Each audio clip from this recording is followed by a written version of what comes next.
Salut!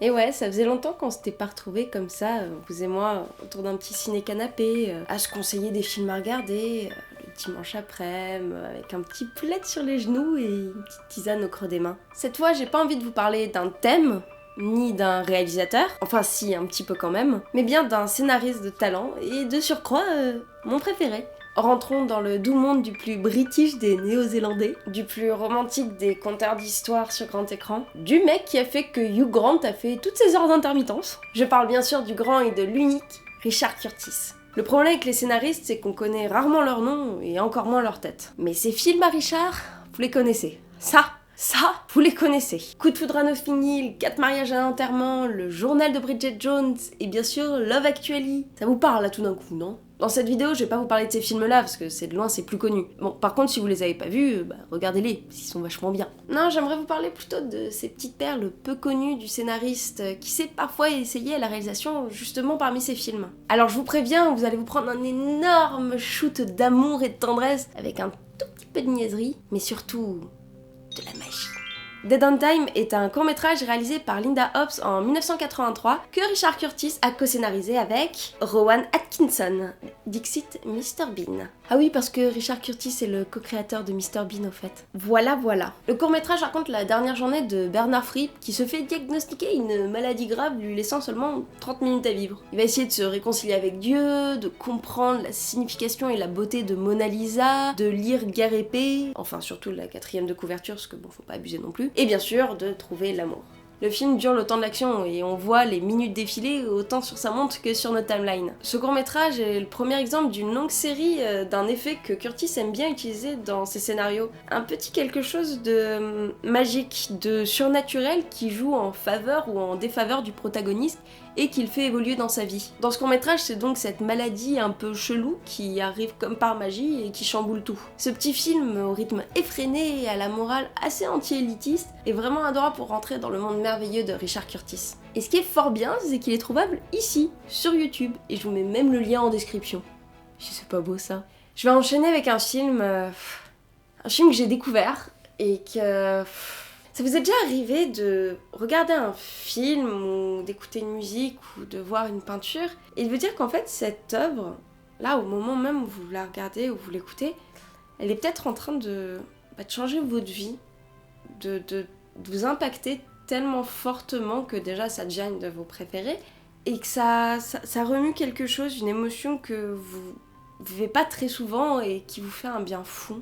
En tout cas moi c'est ce que j'ai vécu avec le film About Time, écrit et réalisé par Richard Curtis et sorti en 2013. On m'avait déjà dit tu vas voir, il est génial ce film, il va trop te plaire, mais bon, c'est toujours la même rengaine, les avis subjectifs, tout ça. Et en fait, ça faisait vraiment longtemps que j'avais pas été autant impactée et émue par une histoire. Tim Lake découvre à ses 21 ans qu'il peut, comme son père, voyager dans le temps. Pas de ces grands sauts pour changer l'histoire avec un grand H, mais juste des petits jumps pour modifier ses actions passées et faire que tout aille bien pour lui. Oui, on en revient au petit coup de pouce magique cher aux histoires de Richard Curtis. Et avec ça, Tim, comme n'importe quel gamin de 21 ans dont la vie se passe bien, il va essayer de trouver l'amour.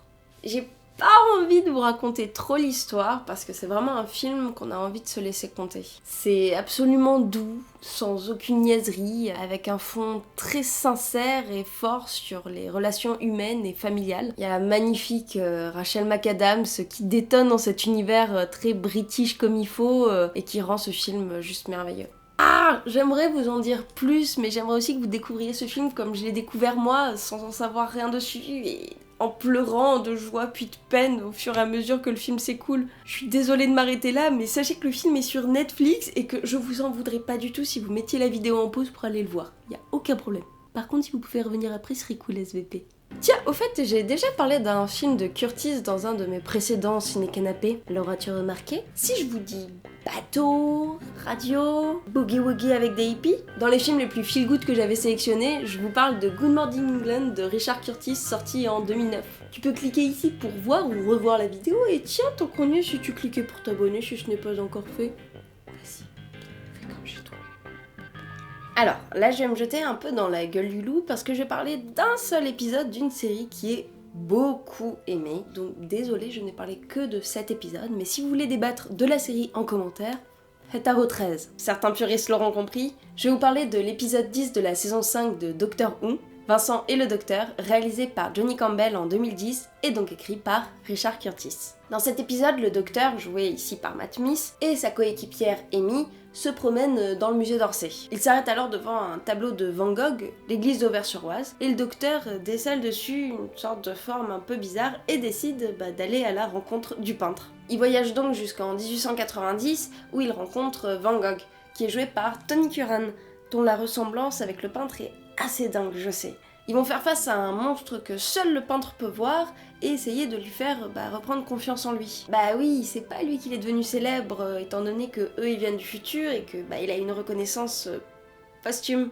Bref, cet épisode, en plus d'être un épisode à la Doctor Who, que j'imagine ça doit être habituel, mais je sais pas, j'en ai pas vu d'autres parce que là je l'ai regardé juste parce que c'était Richard Curtis, je l'aime tellement, désolée, est totalement dingue. On se croirait plongé dans les peintures de Van Gogh même, tout a été repris au coup de pinceau près, et le regard d'émerveillement de Amy quand elle se rend compte des inspirations du peintre est juste fou. Je trouve cet épisode, qui pourrait être pris comme une histoire à part entière, très intéressante au niveau de la symbolique du peintre, qui est le seul à pouvoir voir un monstre qui représenterait en quelque sorte ses problèmes mentaux. Le travail d'interprétation des peintures de Van Gogh pour les recréer en décor est juste fou, et je pense que rien qu'avec ça, ça donne une bonne raison de regarder l'épisode. Et en vrai, pour une personne qui n'avait jamais vu Doctor Who jusque-là, ça m'a vraiment donné envie de m'enchaîner peut-être 2, 3, 4, 5, 6 épisodes après. Je vais terminer avec le dernier film sur lequel Richard Curtis a travaillé, qui est sorti il y a à peine 1 mois et demi, et qui a été un gros coup de cœur, mais aussi une expérience assez folle. Alors déjà, le film. Il s'agit de Yesterday, réalisé par Danny Boyle, et sorti donc en 2019. Le pitch est génial. Imaginez que, tout d'un coup, le monde entier oublie que les Beatles ont existé. Sauf un gars, Jack, un musicien un peu bof, qui va profiter d'être le seul à se souvenir de tous les plus grands hits de ce groupe interplanétaire. Encore une fois, la magie va donner un petit coup de pouce à notre héros, sans pour autant que le film se base sur cet aspect science-fiction. On demande seulement au spectateur d'être témoin d'un monde parallèle où lui, public, et le héros sont les seuls à se souvenir de l'existence des Beatles. Ça donne un très chouette film feel good à la Curtis, mêlant musique et relations humaines sur un fond toujours très british. Il y a quelques facilités, mais on aime bien suivre le personnage de Jack, dans lequel je trouve on peut bien s'identifier. J'ai aussi beaucoup aimé les scènes avec Ed Sheeran, qui joue son propre rôle et qui sont assez gauleries. C'est exactement le genre de film qui fait du bien au moral et qui nous berce tout comme il faut au son des douces musiques des Beatles. Et donc j'ai eu la chance de voir ce film en avant-première grâce au YouTube Space et à la SACD qui ont organisé une projection avec la présence de Danny Boyle et Richard Curtis.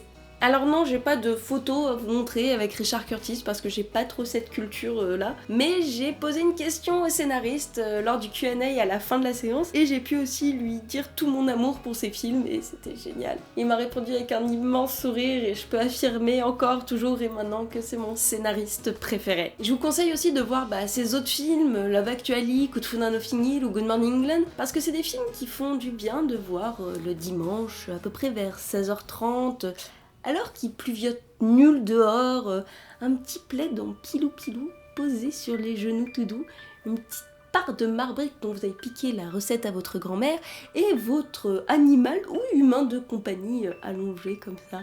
Allez, maintenant on enchaîne avec la partie que, je sais, vous adorez. Alors, allez savoir pourquoi, mais en pensant au court-métrage Dead on Time, j'ai pensé au film Un jour sans fin de Harold Ramis, sorti en 1993, avec le personnage de Bill Murray, un journaliste assez bougon qui, par magie, revit la même journée en boucle sans cesse.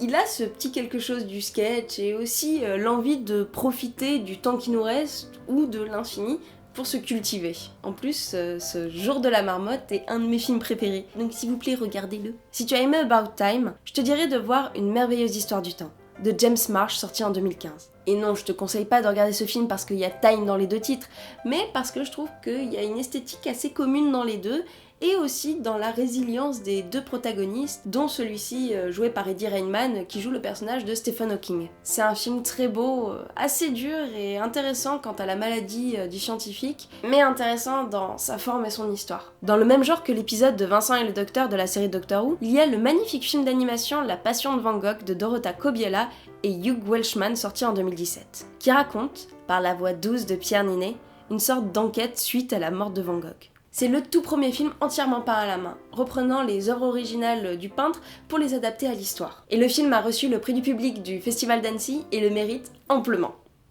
Est-ce que ce serait prévisible si je vous conseillais un film sur un Beatles pour aller avec Yesterday? Absolument. Et ce sera donc Nowhere Boy de Sam Taylor Wood, sorti en 2009 et qui raconte l'adolescence d'un certain John Lennon. C'est un film mignon, empreint d'une douce nostalgie et de belle musique, pour rester dans l'esprit Beatlesien.